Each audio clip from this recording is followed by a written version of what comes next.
Hey Untold Radio Network fans, want exclusive perks and to support our channel? Introducing our YouTube membership program with 3 amazing levels. Get loyalty badges that level up to different cryptids the longer you're a supporter. How cool is that? You'll also get access to custom Bigfoot emojis and priority in chat. Upgrade to Backstage Pass for exclusive wallpapers, photos, status updates, discounted books, and merchandise. Go all in with the producer level for everything mentioned plus member shoutouts. Ready for an enhanced experience? Join now, pick your membership level, and let's make this journey even more exciting together.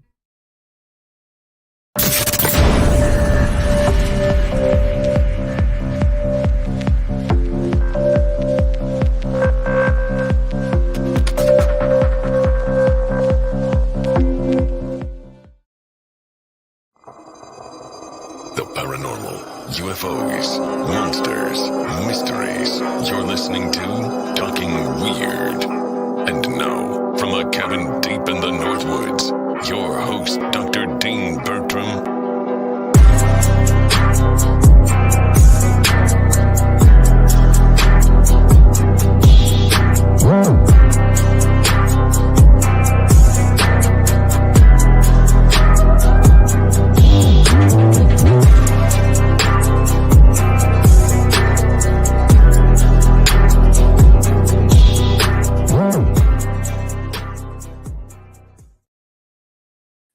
Good evening, all my fellow weirdos and weirdettes. Welcome to Talking Weird on the Untold Radio Network. I'm your host, Dean Bertram, and while it's Talking Weird tonight, in many ways, it's probably going to feel more like an episode of Mysterious Library. Indeed, tonight's kind of a follow-up to Tuesday's Mysterious Library, where Jason McLean, the wonderful human being who hosts with me on that show, also on the Untold Radio Network, we're chatting about underground alien bases in Dulce, New Mexico. And we thought, wouldn't it be fun if we rolled into another conversation about the broader history of beliefs in underground civilizations and strange beings living under our feet, which has pretty much been with us from time immemorial. So without further ado, I'd like to introduce tonight's guest. He's a biblical researcher, an author, and an incredibly talented artist. And that's my co-host from Mysterious Library, Jason McLean. Howdy, everybody. You use words like nice human being and good. And I'm like, well, I don't know who you're talking about here. I mean, it's never good to start off by lying to the audience. No, you're one of the good guys, man. You really are. It's true. Everybody who watches your shows knows you're one of the good guys. The fact that you're doing this with me tonight, it's going to be so much fun. I'm actually really excited about tonight's episode because it's going to be more like a Mysterious Library where we just talk and have fun than an interview show, right? Oh, yeah, absolutely. No, like you said, you're like, hey, I gotta need somebody to come help out. And unfortunately, we were talking to Rob and, to promote his book. And unfortunately, he wasn't able to make it. And so it's like, yeah, no, this is going to be a lot of fun. I'm like, heck yeah, I'd be happy to come on. I'm always happy to come on this show. We had talked back about a little bit. That's true. And we talked about like doing a kind of follow-up to the underground documentary, which we talked about on Mysterious Library, which people should go back and check it out. I think that was a fun, if at times dark episode. Yeah. We did have to sort of skirt around a possibility about what happened to Mr. Schneider, unfortunately. At least one, you have to admit it at least is a possibility. Although I will admit, after watching it, I'm a little less, I'm more convinced that it really probably was something nefarious, all things considered, just because, as we discussed, I've had the opportunity to see the Good Old Boy Network's kind of work. And so the way it was handled, I'm like, that doesn't really work that way. So it does feel like there was someone trying to hide something. So again, we'll never really know. But it goes back to whether or not his purported encounters with subterranean extraterrestrials, was that really what happened? Was it something else? We don't really know. Well, I think what is interesting and what will be the fun ride of tonight is looking how stories about the underground base at Dulce, the alien underground base at Dulce, initially, according to Phil Schneider's story, which they discovered when they were drilling their own military underground base, but how that very much fits into a pattern of whether you want to call them beliefs or stories or even experiences, which have resonated through the annals of human history. I mean, you can go back to our earliest religions, our earliest folk tales. There have been very similar stories Yes. to what people talk about today when it's just wrapped in a more technological garb, saying it's aliens or extraterrestrials or whatever it is. We have similar stories going back to literally some of our earliest legends, some of our earliest belief systems, some of our earliest written records. And I thought that might be fun for us to jump off with you because you're a biblical scholar and you know an awful lot about Biblical paranormal researcher. I prefer because biblical scholars that is way too highfalutin for me. I'm just a guy who draws comics. Well, that's more appropriate for tonight's show anyway, biblical paranormal researcher, because as you can probably chat to the audience a little bit about the ideas of the underground within Judeo-Christian theology. Yes. Well, yeah. So a more sort of the Old Testament Second Temple version of death and the underworld is very different from a modern Western, even Christian conception. And it's because we've honestly misunderstandings of what they were saying, right? And when the Bible was translated into English, right, the word hell meant something very different than what it means today. We think, oh, hell is the place of eternal damnation. And that when it was originally translated into English, right, that's not how they understood hell. They understood hell to be the abode of the dead. And that's a much more classical understanding of, for actually most cultures, is that the abode of the dead is within the earth. For the Hebrew, it was Sheol, right? That's what they called it. But that Sheol was traditionally cut up into several pieces, and essentially it was within the earth, but it was above the abyss itself, right? The abyss is the deep waters where Leviathan would hang out. It's where the actual pillars of the earth would go down into. But Sheol was within the earth, and you had paradise, which is where the righteous dead would wait in Abraham's bosom. There was a gulf in between, and then you had the land of the unrighteous dead, and then within that you had sort of Tartarus. I'm blending a lot of different terms here, but I'm trying to use terms that would be seen within the Bible itself, right? You have Gehenna, which is land of the unrighteous dead, and then you have Tartarus, which is where the Watchers were contained. So essentially, the old school conception of the underworld or the land of the dead is like a Chili's, right? The non-smoking section, that's where the righteous go. If you're damned, you go to Gehenna, but then within that, that's the smoking section. But then you have the bar, and then the bar is where the Watchers are. So that's sort of my little easy way to remember how they view the land of the dead is like a Chili's, right? Righteous go here, the damned go here, and the Watchers are over there at the bar hanging out until it's time to get judged. And of course, both the terms Tartarus and Hades are from Greek mythology, and that's because the New Testament is written in Greek. So there are words which are used, which are understood by the Greek audience, right? Right. Well, and so here's the thing. Yes, 100%. But I also think what we see, there's a pattern in when it was being translated from Hebrew to Greek, 200 years before Christ, when you had the Septuagint being written and translated. What we see the writers doing and the priests doing is they were being very, very picky with which words they chose as a stand-in, because usually there was a message, right? We talk about Tartarus in the New Testament specifically because of First Peter, and this is a controversial verse in a lot of modern Christianity, because a lot of modern Christians don't like the idea of the Watchers and the Nephilim, etc. But when Peter talks about Christ when he was, during the time when he was dead, that he descended in, is it specifically in, to the spirits in Tartarus, or I think the actual Greek is Tartaru, meaning to be thrown into Tartarus. Well, the thing is, Tartarus is not where a dead human being goes in Greek mythology. They had terms for that. Peter's being very specific because Tartarus was where the primordial gods known as the Titans are chained, right? In Greek mythology.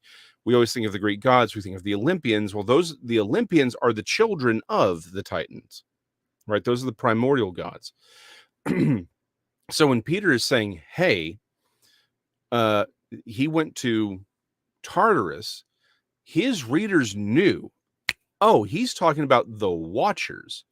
And more importantly, what they would have picked up immediately is, oh, this is Jesus reenacting a very specific scene in the book of Enoch, where Enoch goes and talks to the Watchers in prison and, talks to them, and God tells them, no, they're not getting out. They knew what they did, and they knew what they did was wrong. So what Peter is sort of saying is that's what he was doing there as well. He's reenacting this and becoming the new Enoch, which gives you a better understanding when he says, that he took captivity captive. He's saying, y'all are mine now. I've got the keys. Y'all ain't getting out. Not until it's time. Judgment will come to you.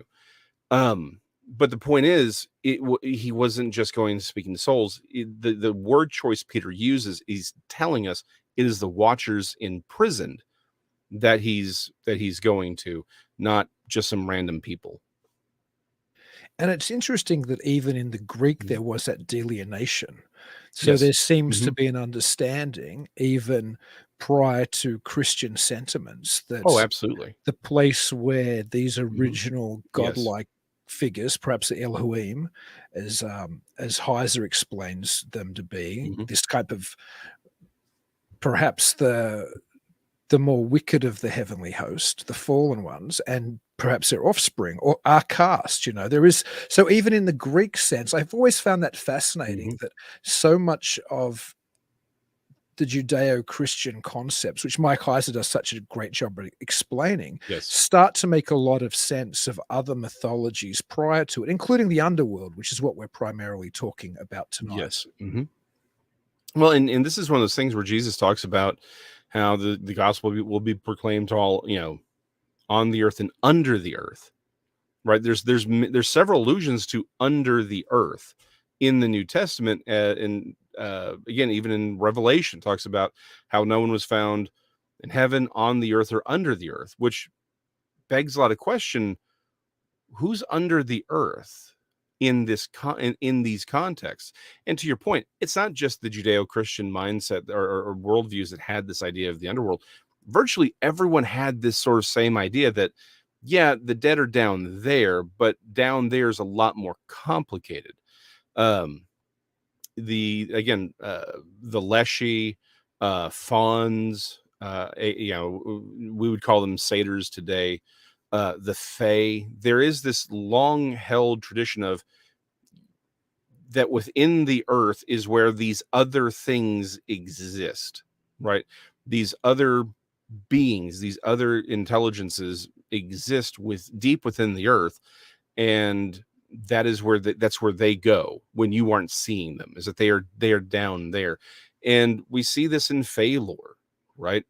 Where you're in the earth again. Where are the gnomes? They are within the earth. Where are the dwarves? They are within the earth, or they are within these caverns that lead you inside the earth. There is this theme in most cultures of the idea that there are things within the caverns of this planet, and it's not just a spiritual concept, but that it's a physical reality as well.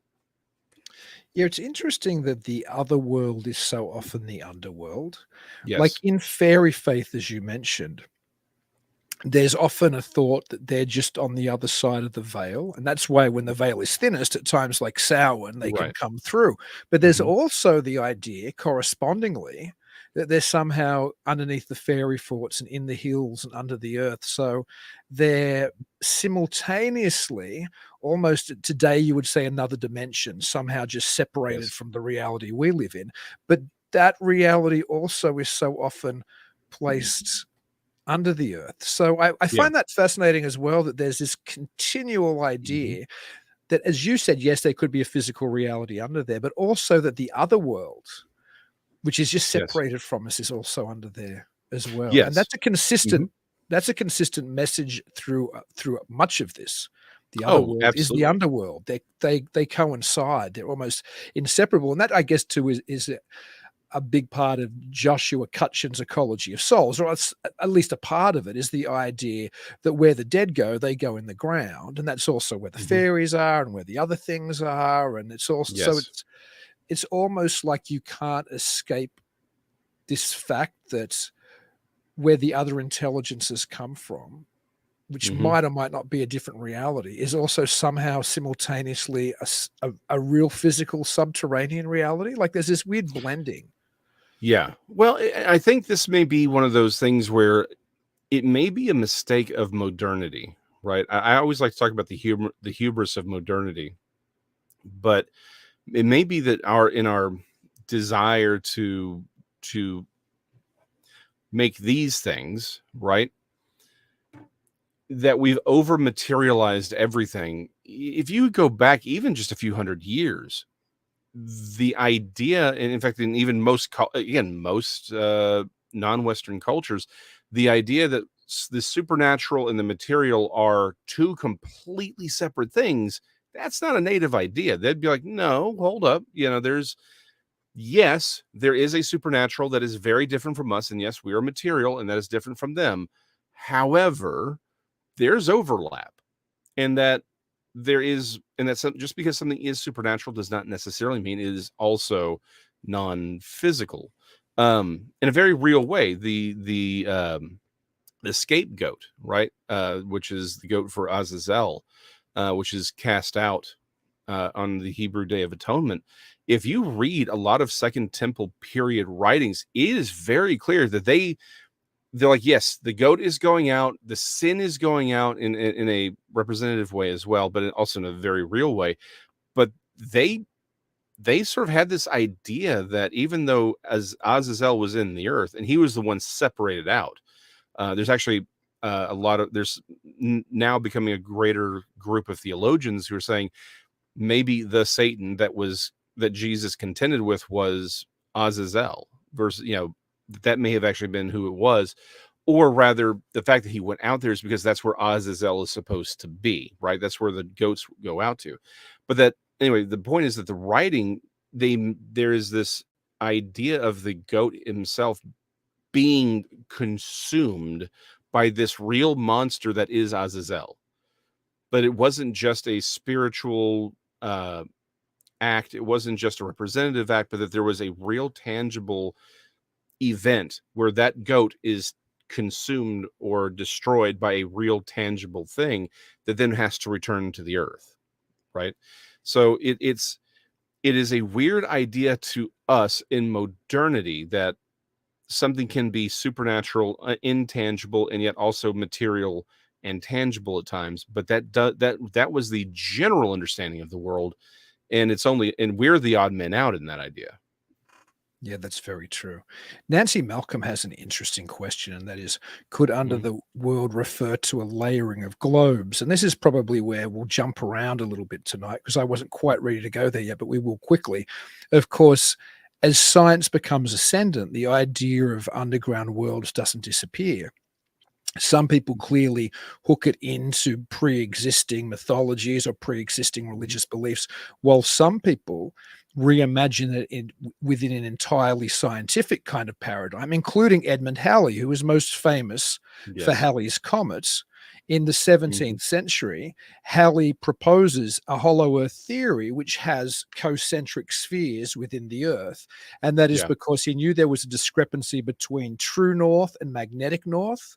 And Yes. he thought that must be explained by these different concentric spheres. Of course, he wasn't entirely wrong. Now, most geologists Mhm. and physicists will say, well, that's because there are different layers of, magma and other kind of solid layers inside the earth, and that has Yeah. something to do with changes in magnetic direction. But it was an interesting guess by Halley, but those scientific and then perhaps ultimately pseudoscientific ideas Mhm. continued in popularity up until really the present time. I mean, Yeah. you see it with stuff by Sims, you see it with You see it by multiple stories even today about entrances at either of the poles. You see this ongoing idea throughout much of the occult and science fiction literature of the late 19th, early 20th century, whether it's Jules Verne's Voyage to the Center of the Earth, or whether it's Bulwer Lytton's The Coming Race, or there's a bunch of these books which are imagining the interior of the world is very different to what most of mainstream science was saying. But perhaps that's a more modern imagining. Perhaps we should go back for a little bit after answering Nancy's question and stay for a little bit longer with some of the mythologies, because while we were talking about Judeo-Christian and Greek and essentially Western traditions, really, there were traditions in Buddhism, for example, about Agharta, this under-earth kingdom ruled by this person who was the king of the world. So other traditions also believed in a hollow earth, and the residents weren't always necessarily evil in those traditions. Correct. Yeah, no, 100%. There is again, it's really just us in the modern world who don't view, again, in the broader popular culture, they don't believe in the idea that there are even tribes, or groups of maybe not humans, but humanoid beings within the earth. It's not just the supernatural. It was very, very common for people to believe that humanoid entities did live within the earth. Some were good, some were bad, and most of the time there was some association with the supernatural. Again, I think the easiest thing for us to sort of grab a hold to as modern Westerners are things like fairies, right, or gnomes, right? Some are good, some are bad. Some are sort of just chaotic neutral, to coin a modern gaming term. But the idea is that down there, it's not just that, okay, that's just the realm of the dead. Yes, perhaps it's the realm of the dead in their view, but that it was also the realm of these other things, these other kinds of beings, some supernatural, some less supernatural. But I mean, it wasn't just that they were all evil demons. No, there are these other beings down there. They have their own nations, their own customs, their own kingdoms, their own wars. And it was much more complicated than a lot of modern imaginings. And of course, that ultimately is at some stage in our discussion tonight going to take us through to the Shaver mystery. Because I'm surprised we haven't brought it up yet. We'll get there. I don't want to jump too fast, but for those who are watching, if you're listening, you're going to miss this, but we'll try to talk you through it. Here's a popular hollow earth map, which has a look at some of the type of things that we're talking about. So there's Agharta, the land of advanced races is the main one, which is shown there. There's the two entries to the hollow earth, which is quite popular in the North and the South Poles. And of course, there's all these stories circulating that Admiral Byrd, who flew over the North Pole, really saw lush land below him. And then later, after World War II, he takes this essentially military naval unit or group to Antarctica to fight the Nazis that somehow have a hidden base there, perhaps in the center of the earth or underneath the earth. And incidentally, speaking of the Shaver mystery, which we are going to get to, Ray Palmer popularized an awful lot of that Admiral Byrd story later on. Yes, he did. So, and anywhere you're looking at, you can see a Dero caves are over to the right-hand side, and it also says that they have sources there. But that's just an idea of, it's kind of a mixture of these, and there's other things in there. We could go through it, for quite some time. There's a city of Shambhala. What is that octopus-looking thing? Is that a city? Oh, yes, of Shambhala. That's the city of Shambhala, which is another one of those Eastern concepts of about, and sometimes it's, I think, placed under the earth. It's not always placed under the earth in traditions, but I think in some it is. And the Pyramid of Giza has an entryway, and there's a mountain in Italy that supposedly has an entryway. If you believe Jules Verne, I think the entryway is in Iceland. I don't know if that's on the map or not. But Jules Verne, he had them enter in Iceland. But it has, so there's all these various ideas, and a lot of this has become very popular in occult and in UFO belief. And you saw it popularized even recently on shows like Ancient Aliens would do ones where they talked about underground Oh yeah. bases in Antarctica or the hollow earth or hidden Mhm. cities under the earth. So this idea has become, in many ways, at least in the UFO and occult and Yeah. paranormal and conspiracy realms, it's become pretty much, par for the course if you believe a lot of these things. Yeah, no. You're right, but I think there's also one other touchstone that means a lot more people in the main, sort of normies know it now by, which is the new legendary series of Godzilla films and King Kong films. The Hollow Earth is a huge aspect of those movies now. That the reason Godzilla could get from point A to point B is he was using tunnels under the earth. Skull Island was a place where the Hollow Earth denizens were coming up out of, and essentially the Kong gorillas were protecting us from them. We see in the latest one, we see them actually go into the inner earth where all these things are. So yeah, I mean, it has sort of blossomed and having sort of a resurgence of familiarity.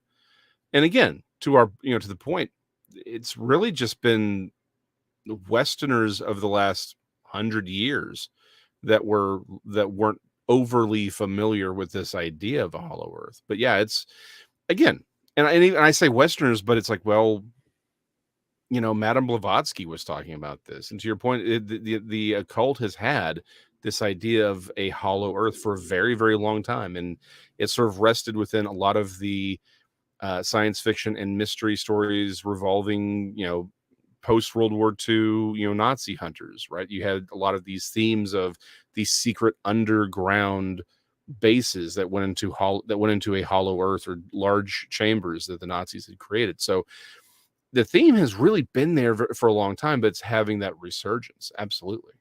And don't forget the US Senate back in the 19th century almost Yes. you wouldn't call it a bill, but financed an exploration that wanted to go and try to look for the entry to the hollow earth. I think they were going to the Yeah. Antarctica, or that would have been was it the Arctic or the Antarctic? I can't even remember. I thought it was the Arctic. Yeah, I think it was the Arctic. So it was a very popular idea in 19th century America as well. Yes. There were a number of people, and of course they talk about Nazis believing in hollow earth. Excuse me. If you believe things which are written in a book we did back in the day, A Mysterious Library, we did Morning of the Magicians by Bergier Yes. and Pals, right? They Mhm. talk about supposedly there was a number of different perspectives in occult Nazism that looked very favorably at hollow earth theory. One of those was the Vril Society, which was Yeah. supposedly a proto-Nazi occult movement. And the Vril Society takes its name from the Edward Bulwer Lytton novel I mentioned before, The Coming Race, where these supermen Yeah. who live under the ground have this power of Vril, which is their life energy. But in Yeah. addition to that, supposedly they did genuine experiments in Mhm. World War II. Just much we forget that science is often guided by ideology. It isn't as Oh, yeah. objective as we would like to think it is. The same way that Soviet science was often infected by ideology, the same way our science is often infected by ideology. But let's leave that Yeah. for a moment. The Nazis, for a time, at least according to Bergier and Pals, I believe, I think that's where I Mhm. read it, would do, because they believed in a slightly different hollow earth theory. One of the popular Yeah. ones in Nazi Germany was that the earth is hollow, but we're on the inside of the earth. And all the things in the sky that we see are, Yeah. subterranean, instead of celestial bodies, subterranean bodies moving Yes. around in that space between. So they actually were doing serious military experiments or tests where their equivalent of radar, it wasn't quite radar, it was something else. The Nazis had something based slightly differently to radar and sonar for a while. I think they were doing other things, but essentially radar, where Yeah. they were, instead of pointing, because they thought if the curvature of the earth is in the inside, if they wanted to look at what was happening on the other side of the Atlantic, they thought Mhm. they could point, they thought they would be able to point their radar devices kind of into the sky, and it would, go across and, hit the other part wherever they wanted to look at. Yes. So apparently it Yes. actually was financed, and these kind of things were being done by the Nazi military, supposedly. Oh, so yeah, no, real. I mean, okay, I want to talk about the radar thing, but I'm going to come back to it for a second. You would be shocked by how many truly occult practices and ideas the Nazis funded, looking for these super weapons, these Wunder weapons.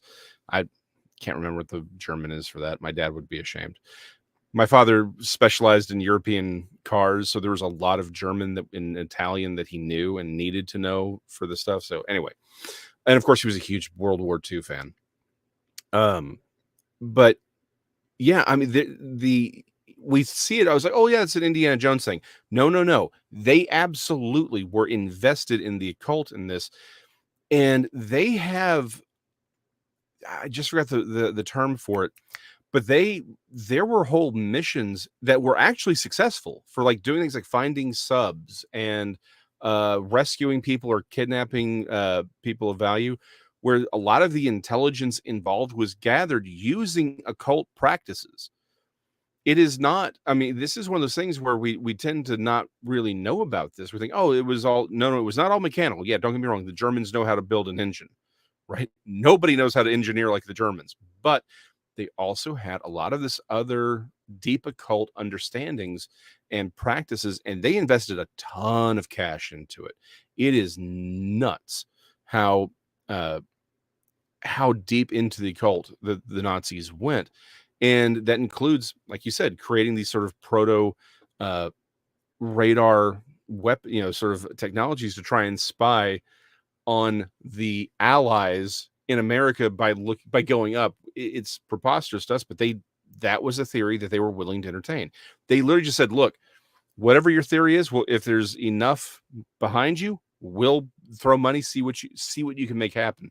Coincidentally, the mythology that carrots are good for your eyes comes from this time period, because like you said, they didn't have radar. The Nazis weren't able to develop radar exactly, but the Allies did. And there was a British pilot. They had some of the earliest radar devices in his plane. Well, of course, it's World War II. You basically have, if you're going to shoot things or bomb things, it's all visual. And so he was, and of course, Britain would shut everything down, so it'd make it harder for the Nazi bombardiers to bomb them. Well, he was knocking these Luftwaffe fighters out of the sky. People are like, well, what's going on? So they came up with this idea saying, oh, carrots are so good for your eyes because of the beta carotene, that he's just eating a lot of carrots and his eyes are amazing. So the Nazis wouldn't find out that they had this technology that was allowing the pilots to find, their fighter pilots to find the Luftwaffe that were trying to do raids over England. So sorry. One of those little factoids I love. I wish you told me that when I was a kid. I would have stopped eating my carrots. Okay, I love carrots, but yeah, I kind of wish that I really do. But here's the thing: my love, I think, probably comes more from Bugs Bunny than that specifically. I'm just going to hit a couple questions and comments quickly because there's another. Damien Kenyon says, "What about the theory of the insectoids living under Dulce?" Hi, everyone. Well, we talked on Mysterious Library about tales of aliens and other critters under Dulce, New Mexico, when we covered last Tuesday the documentary The Underground about Phil Schneider. So we'll probably hit on Dulce again in a little bit, but thanks for that, Damien. It's worth checking out that Mysterious Library episode if you haven't seen it. Ed Schultz said the Morlocks. Of course, that's another classic example of underground representations in science fiction in H.G. Wells' The Time Machine. I used to love that movie, the original one when I was a kid, with Rod Taylor. What a great movie.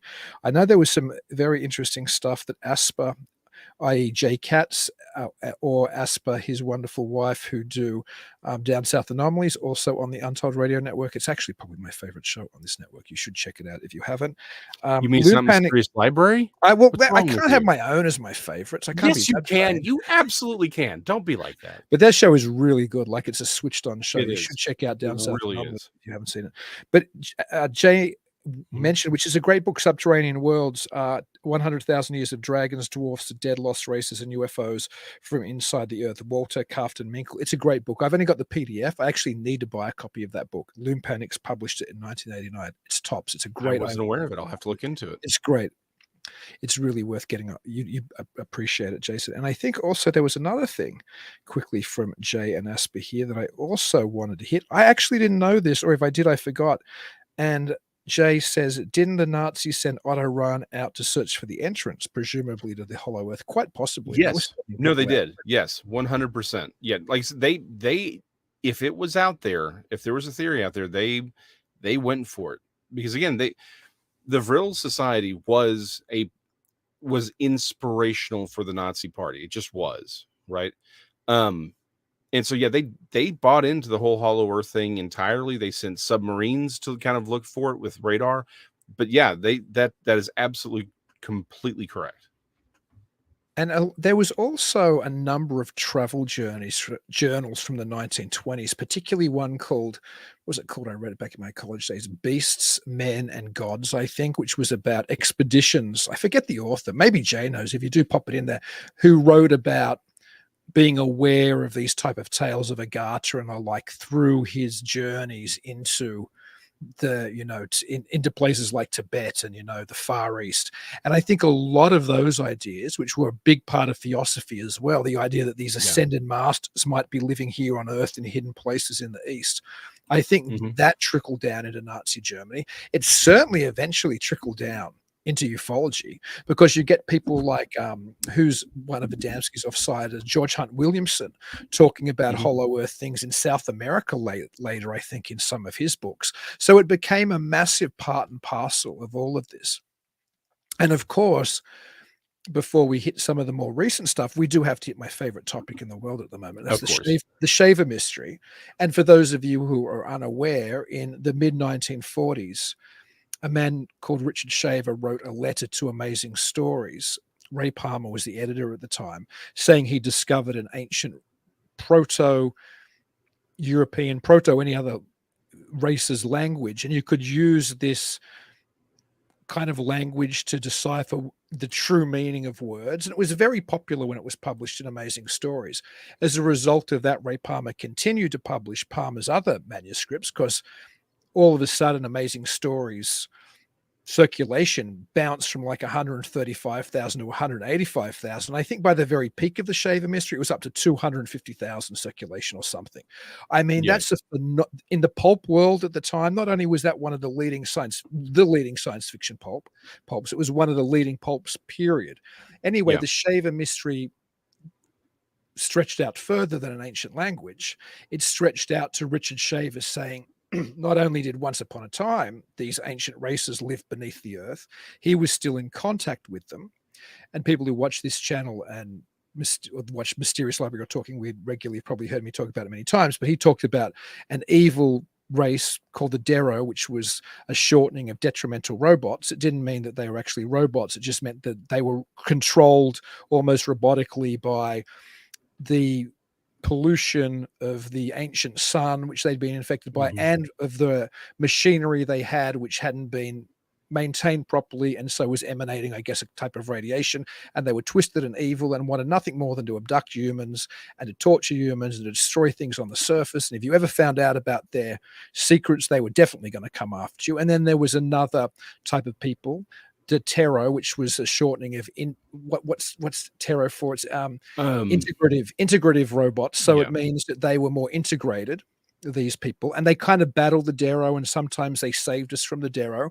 But these were people who were the left behind survivors of an ancient race that had gone into space around the time that Atlantis and Lemuria kind of disappeared from the earth, and that they still lived in the caverns and still affected us here.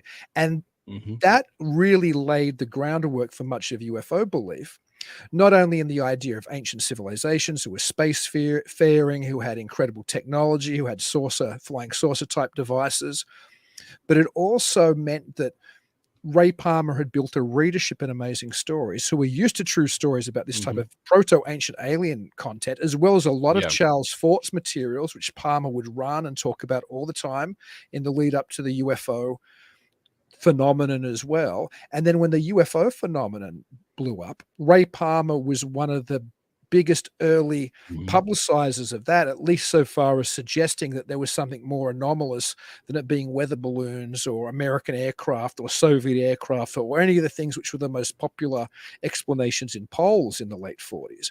Palmer helped craft that initial narrative. But what Palmer later did by the 60s is he jumped fully on board Hollow Earth theory and started to suggest that in fact, he was already suggesting the sources were coming from the caverns as early as 1947. But by the 1960s, his magazine Flying Saucers from Other Worlds promoted an awful lot of what now is very popular, or became very popular, and now is re-emerging on shows like Ancient Aliens. The idea that the flying saucers come from beneath the earth. So all of that we can trace back, I guess, to Shaver and to Ray Palmer. But as we've seen, as we've been discussing so far, the idea of non-human civilizations living beneath the planet stretched back to time immemorial, and then it now just becomes wrapped in a type of technological, I suppose, armor or technological garb when we reach the space age, when we reach the nuclear age, when we reach the age of science fiction. It just gets rewrapped. A lot of the things we thought about. The Deros are in many ways, as John Keel said, in some ways just a modern devil theory, the idea that these creatures under the earth interfere with us and make our life a living hell. So you can see this kind of transformation. Whatever the reality of any of this stuff is, there's a very clear through line going back to, the ancient Near East all the way up to ancient aliens today. You can see it. It's there, this pattern. Now, I'm not saying whether that makes how much of this real or unreal, but there's a cultural force or a cultural strain running through our belief system, which has never left us, about the idea that there's something under the earth. Yeah. While you were talking, someone mentioned the mole people, and I'm like, how did I miss that? Because I was like, is there anything I wanted to pull for this episode? And so I'm really glad. Who was it? It was Swope mentioned that, because that made me think. My favorite Fantastic Four villain, was also the first villain in Fantastic Four, is the Mole Man. And so this goes back to the whole Shaver thing, because this is happening in 61 or 62 when the first issue comes out, right? But the Mole Man was a man who was a scientist he was ugly, and apparently that was enough to kick him out of society back then. But he goes down into the caverns and discovers monsters and a race of mole men living deep in what is essentially the hollow earth, in these caverns deep beneath. But that it's not just these mole people that live here. And by the way, advanced technology that's hidden under there as well. It's also these strange monsters that he can control and send up. So it's very much that same Shaver-esque mystery happening there. I was looking for a really good, there's so many good images of like the Mole Man with his Mole Man army, but all those were WEP files and I couldn't pull them up. But yeah, I mean, this was a big thing at the time, and it's resurfacing again, this idea. And we see this idea, going back to, someone mentioned Morlocks. But we see this even with things like Bigfoot, right? Again, Josh Cutchin has pointed out that there's a lot of phenomena that's usually assigned to fairy, to the fairy faith, or to the fairies, or even witches that have been reassigned to Bigfoot, like the braiding of a horse's mane, things like that. But also the idea that we can't find them because they live in caves or in caverns, secret caves and caverns under the earth. And that's where they go. And that's where we can't find them. That's a very common trope and an idea that's circulated today. The Nephilim, right? The Kandahar giant that was supposedly killed in the early 2000s. Where did they find him? They found him near the opening of a cave, and that supposedly that within these mountain range that these giants live in deep within the earth, and they use the caves to come out to hunt humans and gather and bring them back.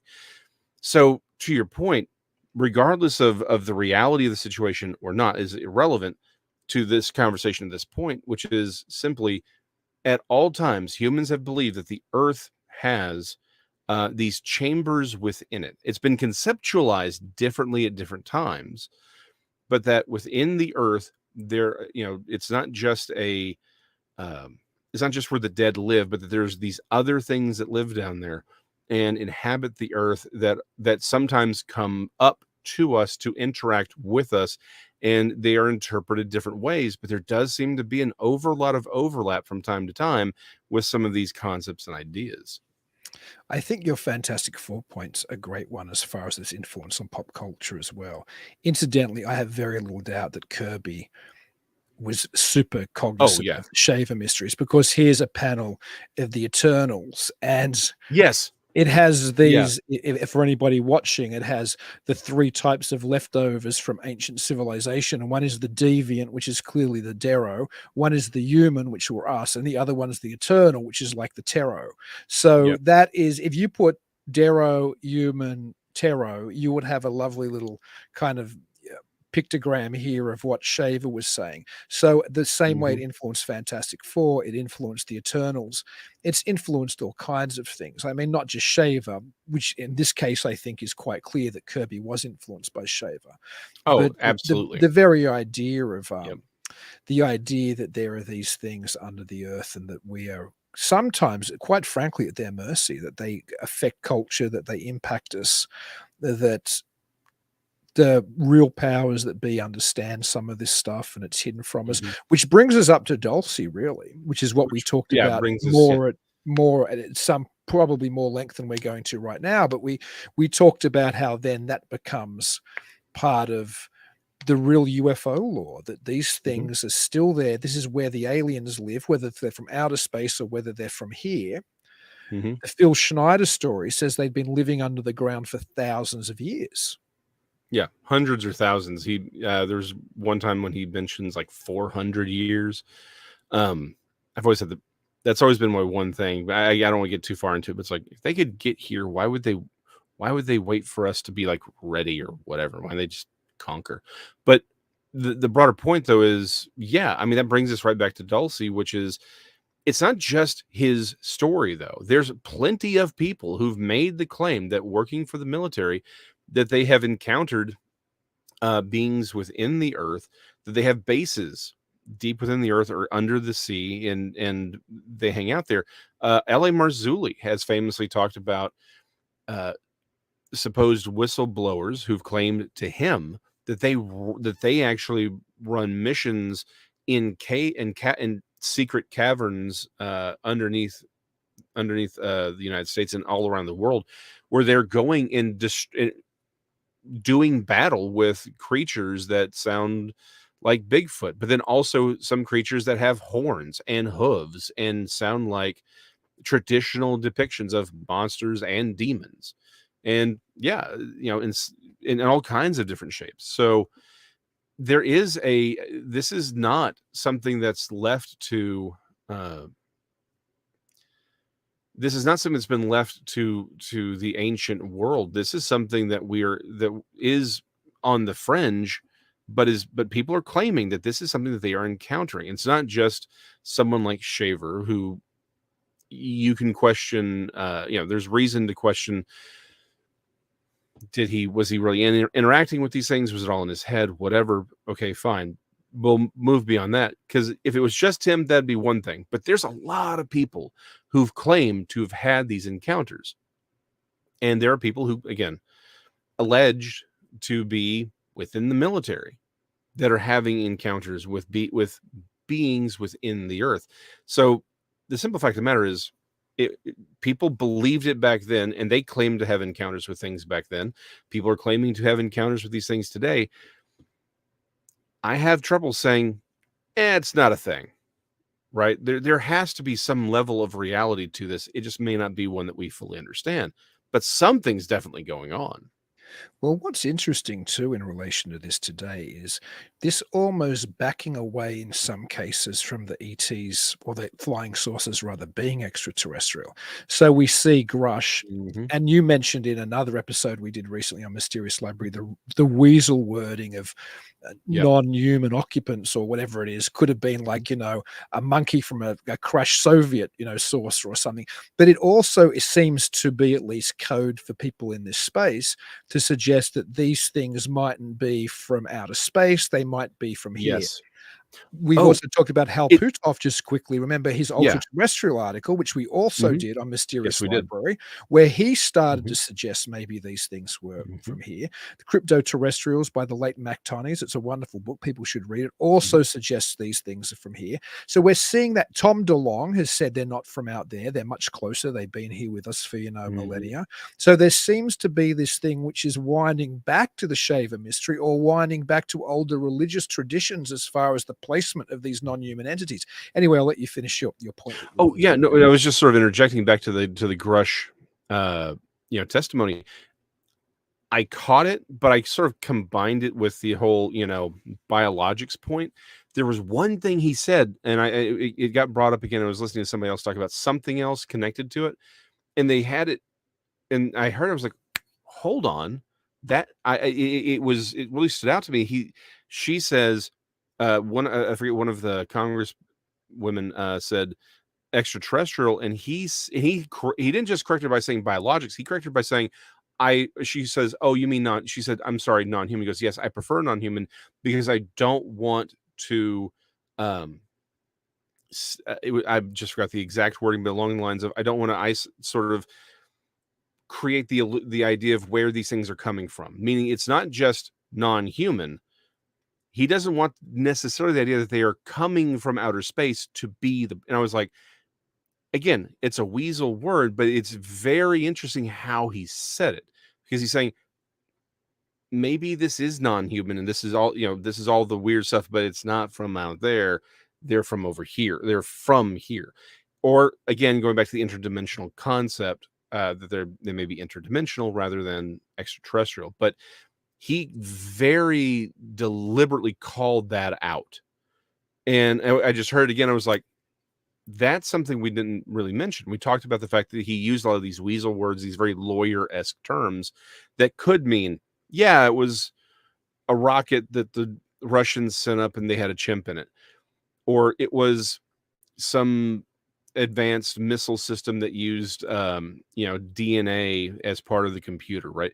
You could extrapolate that, but that one line where he's like, I don't, where he specifically said he didn't want to sort of ascribe where they came from, that really caught me off guard, because like, hold on, he's really trying to say, "Eh, not there, but maybe from here." And that stood out to me because that was a big point of, again, we've talked about this. It is literally this year where MUFON has started to talk about the interdimensional theory. MUFON has traditionally not been a fan of anything that beyond the nuts and bolts theories. ETH, and it's always been extraterrestrial hypothesis. Mhm, And I think this comes back to a mhm, point I made earlier, that many of these people talking about mhm, interdimensional are also talking about mhm, it being from here. And this is like the fairy parallel of, it's the other world, but it's also the underworld. So if alien bases are coming, if alien craft or non-human craft are coming from here and they're coming out of the oceans, or they're coming out of Dulce, or they're coming out of wherever, but they're also interdimensional, we're rewound right back to, in many ways, fairy lore, or yeah, even older traditions. The idea again that the mhm, other world, in other words, now what we would call interdimensional, is just the term we use now for this other place which we don't have free access to, which comes and mhm. visits us. But it Yes, also has something supernatural. to do with the other world, with the underworld. Mhm, So the two seem to be recombining again. And of course, that was very much what happened with the Shaver mythology. Even though Shaver wanted to insist that it was physically real, Ray Palmer suggests that it was somehow more of a spiritual reality that he was experiencing that just seemed to be in the mhm, caverns under the earth. So we keep seeing the other mhm, world and the underworld being combined mhm, again and again and again throughout all of these belief mhm. systems. Well, and it's one of those things where a lot of people, it sort of came as as a shock to a lot of people when a lot of people who got into the Ancient Aliens television show, right, um, became occultists. They got into the New Age, and a lot of people are like, well, hold on, how are you going from here to there?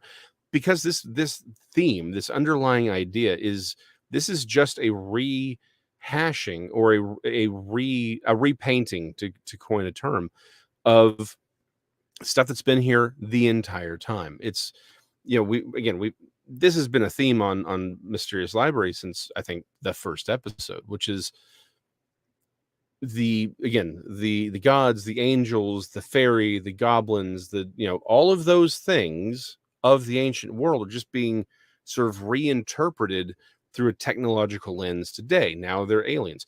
Again, Aleister Crowley himself famously said, today we call them angels and demons, tomorrow we will call them something else. This is a repetition of form, which means, I'm sorry, I'm just going to go back to Occam's razor here.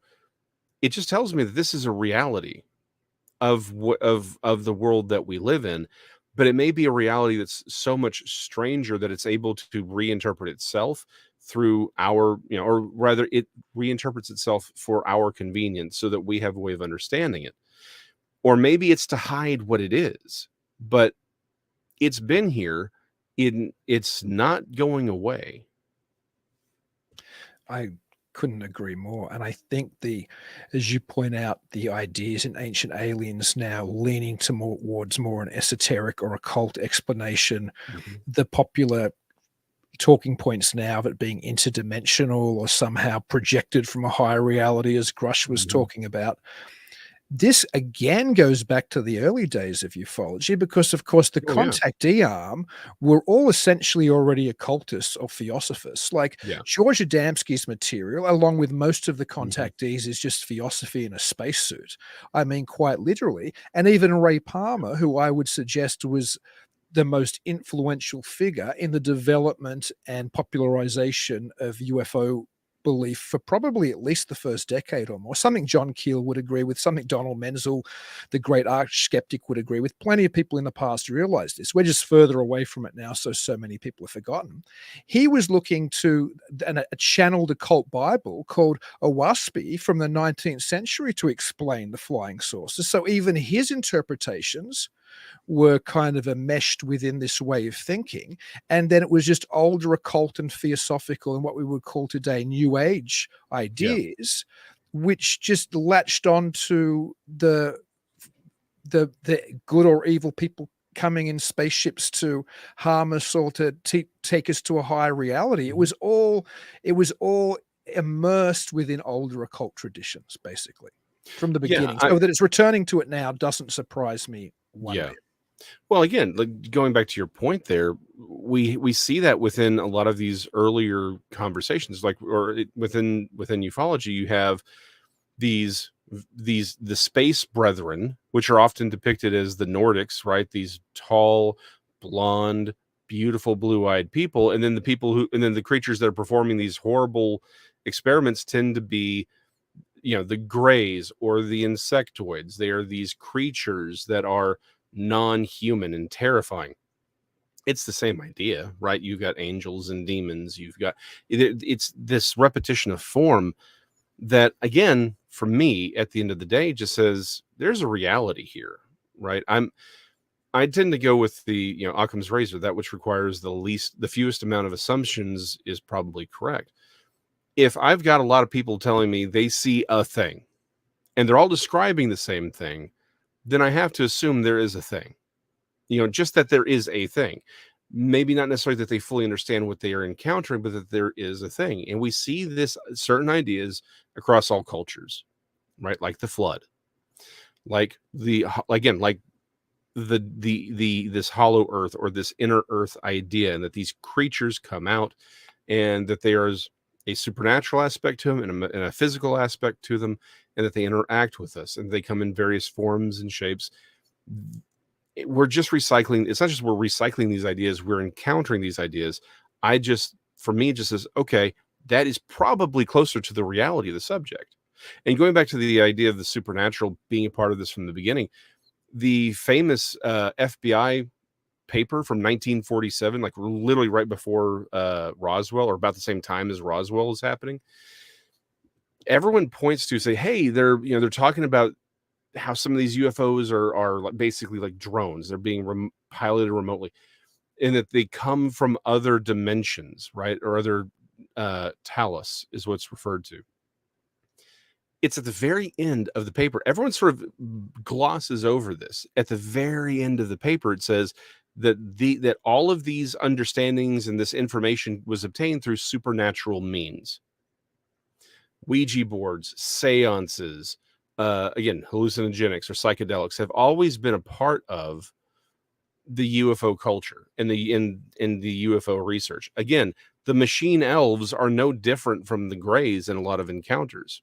In fact, one of my favorite stories about DMT, which is why the guy no longer does DMT and actually became a Christian afterwards, was he takes it, but he never leaves his body, but rather there is a creature in his room looking at him, and he describes as basically just being a tall alien, like a gray.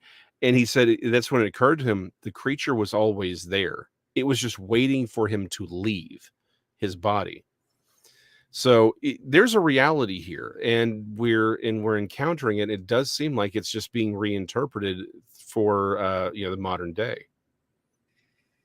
I think because we are, as you alluded to before, because we are trapped in this very physical existence. And when I say that, I mean that it's hard not to think, I've got to do my taxes, I got to go to work, I got to drive to work and sit in a cubicle, I got to drive home, I got to groceries, I got to check on my kids' homework, whatever, because that becomes the focus of so much of our time. Yes. We forget about the more mysterious natures of the universe. We lose, and whatever they are, we lose contact with that mythological reality, which has done so much to shape history. Whether you want to believe there are non-human entities, certainly our concept of them, even that has shaped so much of history, whether it's religious wars or whether it's the way certain societies behave and certain morality that's followed.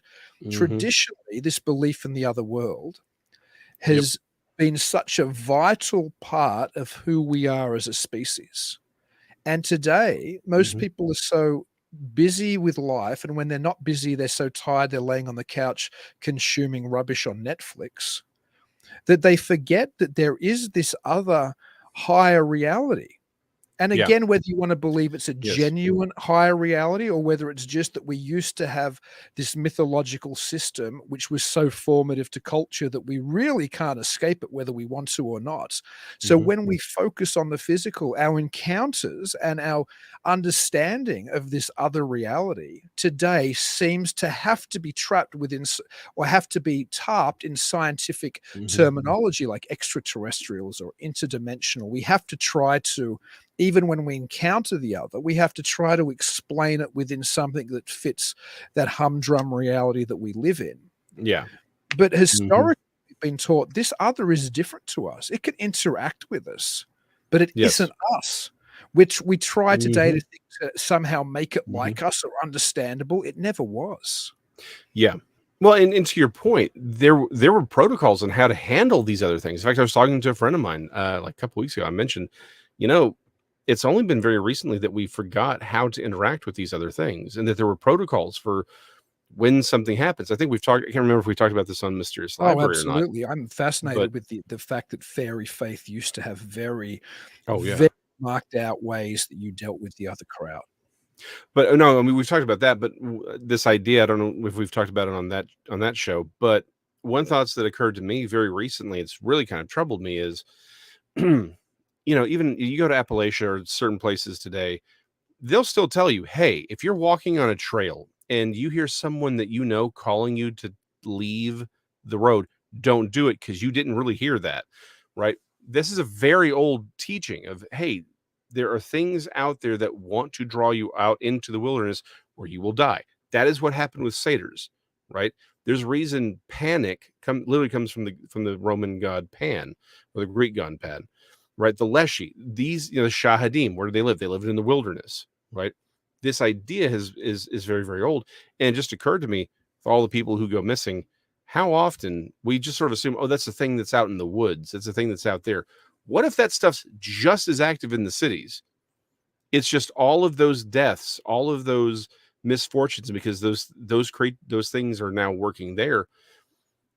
If they just get called, just like, oh, it's a suicide or it's a mugging gone wrong or whatever. You're walking, you hear someone you think it's like, oh, I'll go down this alley because Fred is over there. You get there and it ain't Fred. Like, this may be something that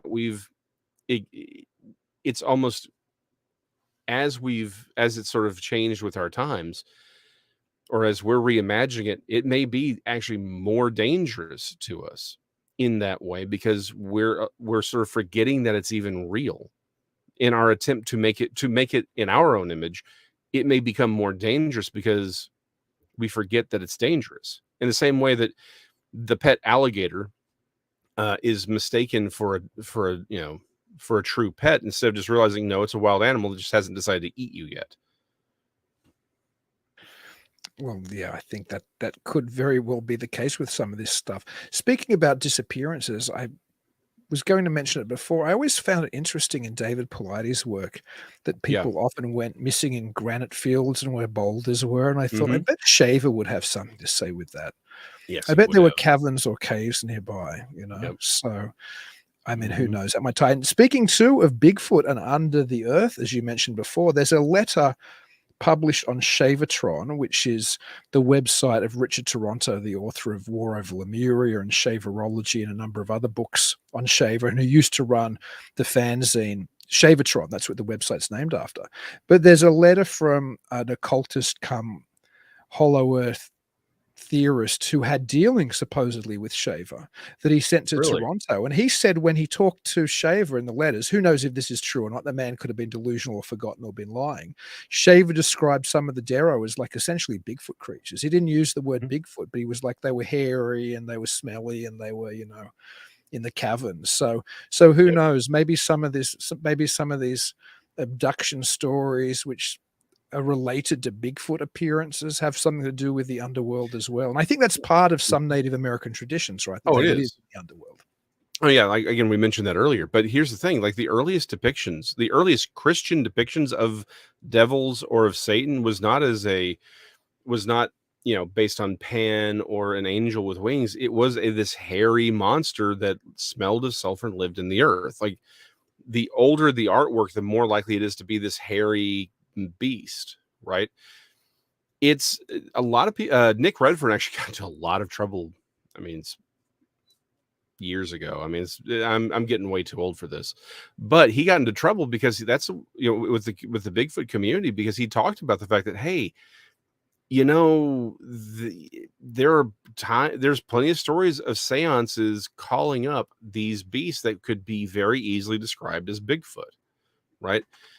And again, following to you're the big fan of the idea that maybe all Bigfoot is whatever this other is. You're very Keelian Sure. in that regard. And I'm over here saying, hey, I think a lot of what we're calling Bigfoot ain't Bigfoot. I just hold out the possibility that there's a physical organic creature running around, but it's a very, very small population. However, I'm 30 seconds from on any given day from just saying it's all paranormal. I'm out, right? Because I can't deny the fact that this tradition exists of these the hairy monsters that live within the earth, and that is repeated in Bigfoot mythology even today. So, I mean, I can't ignore that aspect of it. I think the fun of it, when you accept that it's either paranormal or that it isn't physical, is then going down the psychosocial route and seeing how do Mhm, these things correspond with culture and beliefs and shift. That's mhm. what interests me, because I don't think Yeah, anybody has the ability to prove the existence of anything, because I don't have any of these things, because I think none of them are physical. yeah. But then I think the value becomes, or the only thing we can do, there might not even be any value in it. The only interest in it is then working out, why do these things present themselves the way that they do? Or why do we forget they're even physically real Right. from not, I mean, forget they're even independently real of us for a moment? Why do we perceive these things the way we perceive them? Why are some of the things, like we've talked about tonight, traditional tropes throughout all of human history, things that live underground, for Mhm. example? And why is there a transformation sometimes in physical appearances Yep. from, little fairies with green hats to little men in silver spacesuits stepping out of, Yeah. discs. And sometimes there's even commonalities with some of those outfits as well, which is interesting. So Yes. I think that's Oh, what's yeah. interesting, looking at the commonalities, looking at the things which Mhm. have shifted through culture and haven't. And maybe that's where some of the truth can be found, whatever the truth Yeah. is, a That's comparative analysis. yeah, that tends to be one of those things that I'm a bigger fan of, rather than I'm famous for saying folklore is not phenomena. But I do like to look at those overlaps and say, well, hold on. If this culture way over here is saying this, and this culture that's on the other side of the world, and they have these same ideas, we need to pay attention to that, right? Like, for example, La Lechusa, right, is virtually identical to the original version of the siren, which was actually more bird-like, which is identical to the Lilith, which is identical to, I cannot pronounce its name. It's in the Philippines, but essentially there's the idea of this female witch, right, changing into something that is either an owl, or in Peru, or not Peru, in Papua New Guinea, in the Philippines, it's a giant it's a giant bat, right? But the idea is it is a flying night creature that makes very noticeable sounds, and they prey on children traditionally. And there's this connection to witchcraft. Like, they're clearly the same thing. They just say they have the details are a little bit different for each one of these stories, but these are all themes that we find forever. That tells me something is going on. In the same way, we have, the fairies seemingly interacting the same way. A lot of these newer UFOs, goblins, right? Again, the Hopkinsville goblins are just grays with big ears. But again, look at a gray. You can't tell me that's not a goblin 500 years ago. And that ties us back to our underground story, because, of course, Hellier, which came out a number of years ago, looks at a similar case to the Hopkinsville goblins in Kentucky. And then it spirals into this discovery of all these ideas about underworld civilizations and goblins dwelling underneath the earth and coming up through cave systems. Like, there's a famous, what is it, the Mammoth Cave system or something in Kentucky. And of course, another guest who I've had on Talking Weird before, Nathan Paul Isaac's wonderful podcast, Penny Royal, looks at a lot of these connections between this Shavarian type version of reality, as well as this ongoing idea of things living under the earth and interacting with us today. So even the Hopkinsville goblins ties us back into the underworld. Yeah. 100%. Well, again, the idea of the underworld also being connected to death brings us right back to Whitley Strieber's wife, who, this is something we've talked about a lot, saying where she says that, the UFO phenomena, the abduction phenomena, seems to, in her words, have something to do with what we call death. So this theme has been there for, we can't escape the overlap of these ideas, and we shouldn't try to eschew it. And you know who said it before Strieber's wife? Ray Palmer and Kenneth Arnold said the same thing. Oh, yeah. The sources seem to have something to do with carrying us to the other side, or something to do with death. So yeah, it's been there from day one in the saucer field. And the saucer field from day one's also had to do with the underground world. So again, we get this conflation of the other world and the underworld somehow being the same.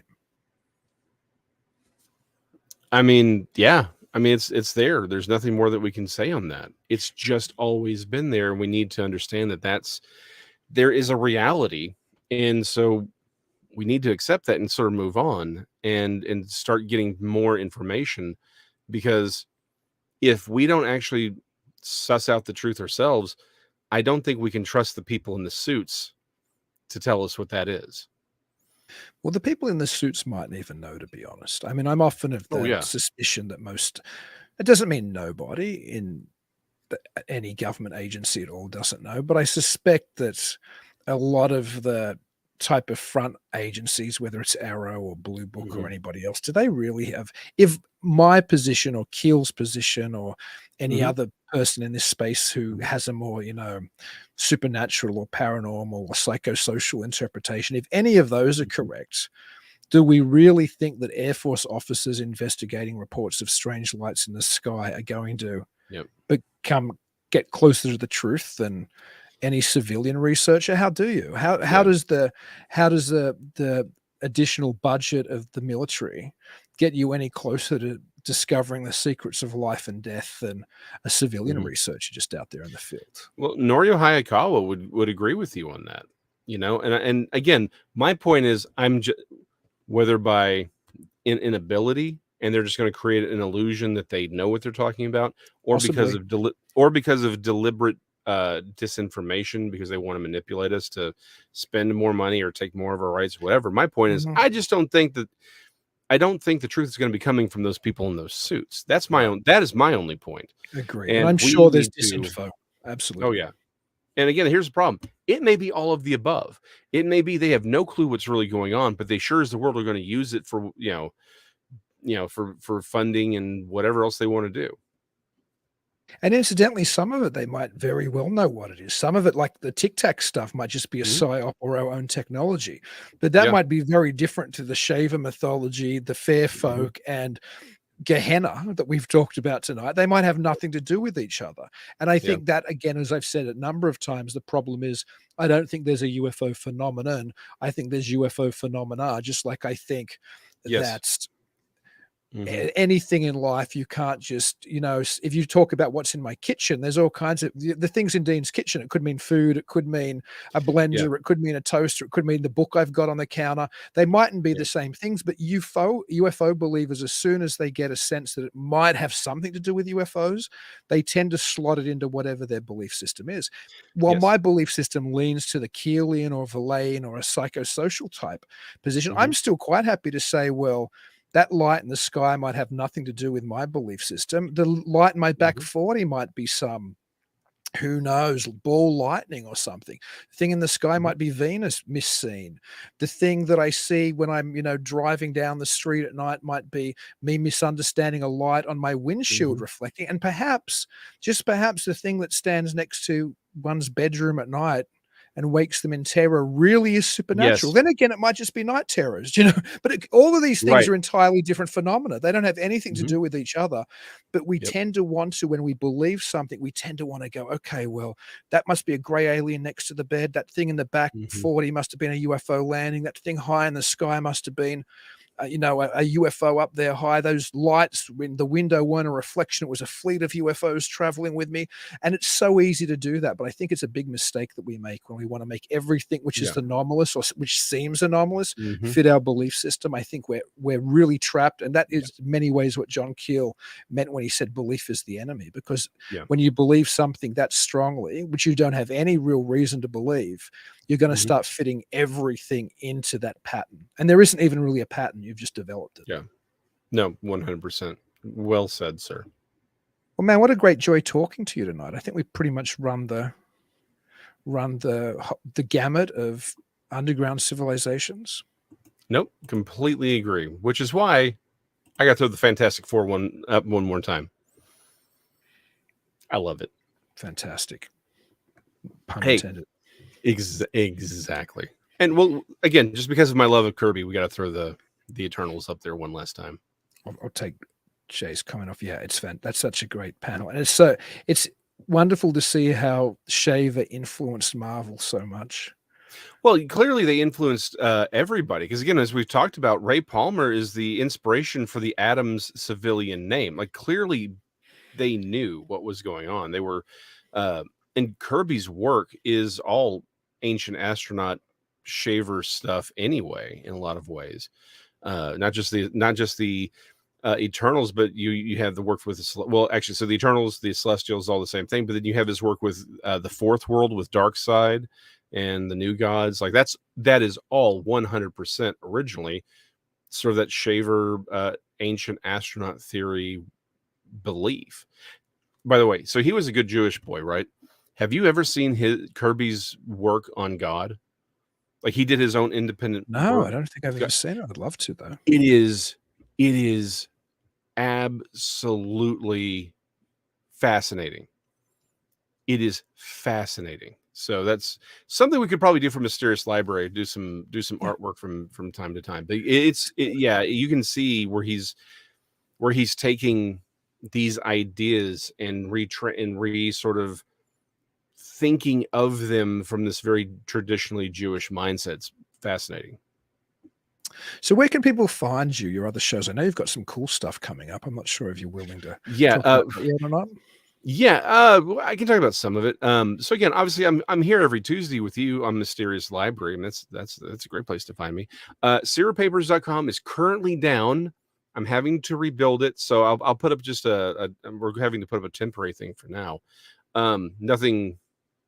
I just had to switch servers and all that. But yeah, you can find me also on Jason McLean Questions Everything.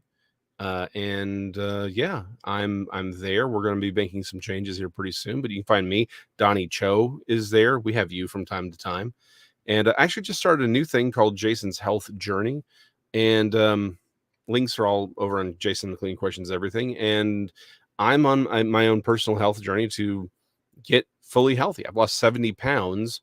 I lost 70 pounds just to be a fat ass. So I'm shooting for another 100, to be honest.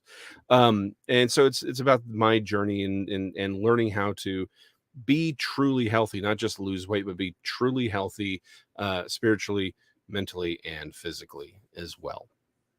Well, you're looking great, mate, and you're a you. wonderful inspiration. So I encourage people to go and check out Jason McLean Questions Everything and SerialPapers as well.com when it's back up, because that's a great site also. And I'm going to see you, my friend, on Tuesday night, 9 p.m. Central on the Untold Radio Network, where we'll be discussing. Have we even decided what we're discussing this week? We'll keep that a secret. Yeah, we'll keep it a secret. We haven't decided yet, but we'll decide. And until I talk to everybody else here, keep it weird.